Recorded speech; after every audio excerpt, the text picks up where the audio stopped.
A socialist worldview confuses the gospel for the hearer. Therefore, for him to make a genuine profession of faith based on a true guilt and innocent system of thinking rather than a gain and loss socialist system of thinking that he's taught from childhood means two absolute necessities. Number one, that he recognizes and renounces his old worldview. And number two, he appreciates and appropriates the new one. So those who have been brought up in a culture of socialism may not even know to call it that.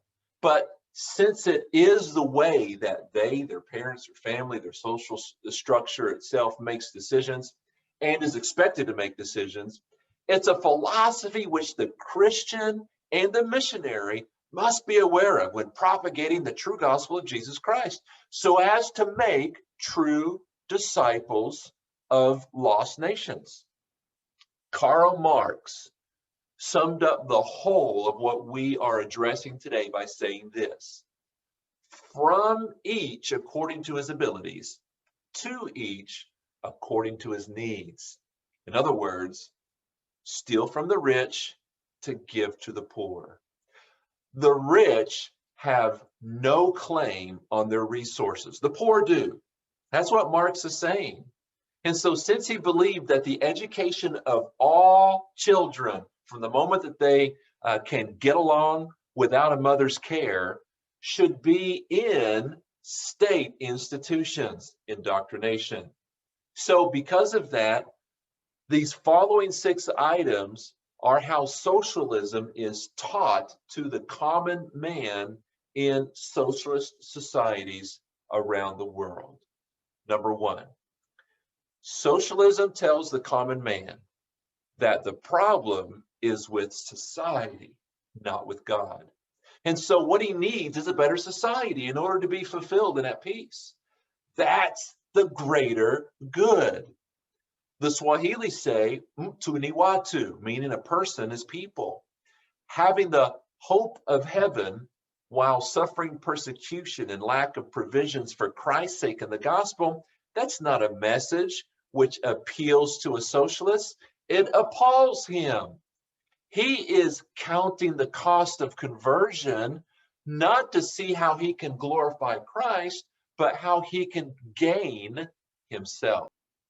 Number 2, socialism tells the common man that the goal of meeting the greater good of society is absolute, not truth. Truth is relative at best and optional at worst. And socialism certainly does bring out the worst in the common man.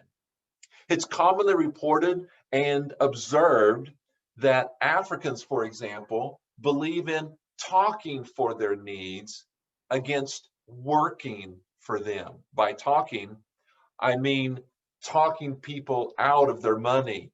They've told me this themselves. That's not just something that I've come up with or read, even though I did observe it and I have read it. Someone with a socialist upbringing typically sees the greater good as his societal improvement.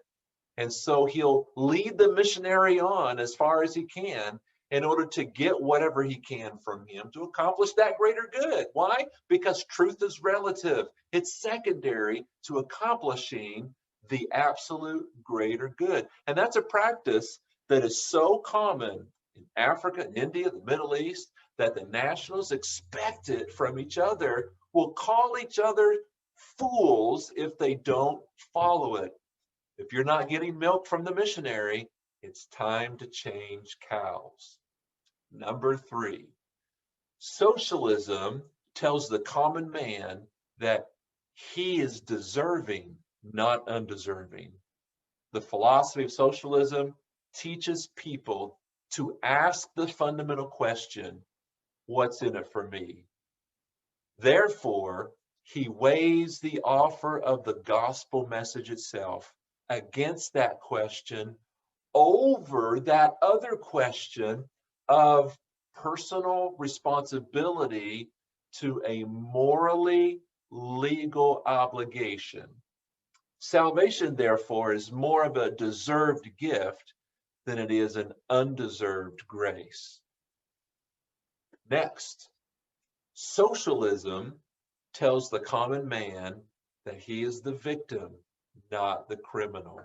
The rich, the leaders, the Western world, or even God himself is responsible for the fact that he is the way that he is. Next, socialism tells the common man that he is a sufferer, not a sinner. It teaches that it's withheld opportunities which keep him in the state of unmerited suffering. A socialist believes it's the responsibility of those who have the resources to relieve his suffering.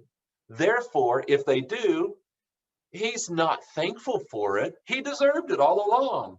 He might express a word of thankfulness, an attitude of contrition for the fact that other people finally realize their obligation to solve my problem, to which I bear no blame. And then finally, number 6, socialism tells the common man that non-socialists are selfish. If those who can do something by sharing their wealth don't, it's because they're selfish and the cause and compounder of his problems. After all, they may have the wealth, however, property and product doesn't belong to them. It's not an individual right, it's the society's. Even personal labor has a societal claim. Remember Marx's words? From each according to his ability, to each according to his needs. You can see how the message of laying one's life down for Christ's sake in the gospel is not an acceptable message in a socialist-driven country. Glorifying God is not the greater good. The gain of man is. There is a real need for real transformational heart and mind renewal by discipleship, bringing the lost to salvation. That's the Great Commission. The Bible tells the common man that all have sinned and come short of the glory of God, not the good of man. And the deserved wages of that sin is indeed eternal death. Yet Christ commended his love toward us, and that while we were yet undeserving sinners, Christ chose to die for us. Furthermore, it is only through a humble, contrite, broken heart filled with sorrow over personal offenses towards a perfect, righteous, holy God, which causes a lost sinner to turn from his sin to Christ in faith, and therefore saved and is secured an eternal home in heaven. Listen, Jesus said he came to seek and to save that which is lost, not to search and to support those who are suffering. Paul said of Christ that he came to save sinners, not to enable the entitled. Jude wrote that we save with fear guilty sinners, pulling them out of the fire, not persuading with favors the unfortunate victims, pulling them out of poverty. Let's pray for wisdom and discernment on behalf of the witnesser as well as on behalf of the listener.